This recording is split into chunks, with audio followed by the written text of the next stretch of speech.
That was a bad financial decision. How many subscriptions do you actually have right now?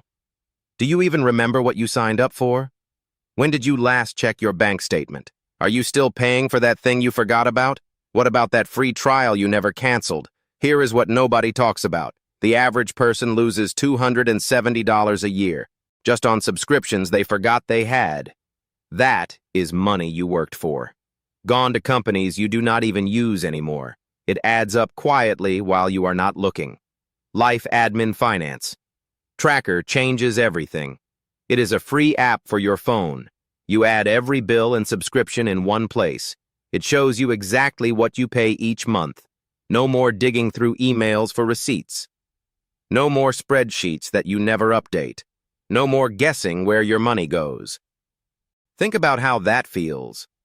No paper piling up on your desk. No pencil scribbling numbers you will lose.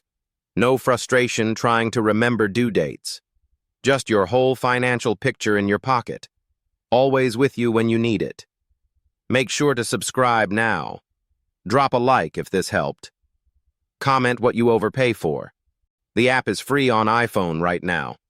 Go to the App Store and search Life Admin. Takes about 2 minutes to set up. To do it.